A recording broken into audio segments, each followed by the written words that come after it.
मज हृदयी सद्गुरू. जेणे तारिलो हा संसार पुरू, त्या सद्गुरूंनी मी तारला गेलो.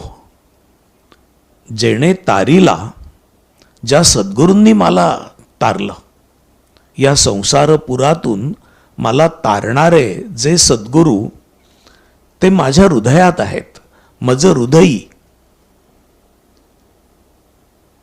म्हणून विशेषे अत्यादरू विवेकावरी असं असल्यामुळं, जे सद्गुरू अंतर्यामी असल्यामुळं आणि त्यांनी या संसार सागरातून मला तारलेलं असल्यामुळं माझीही रुची आता अतिरुची, अति आदर, अति आवड विवेकाच्या ठिकाणी आहे, असं ज्ञानेश्वर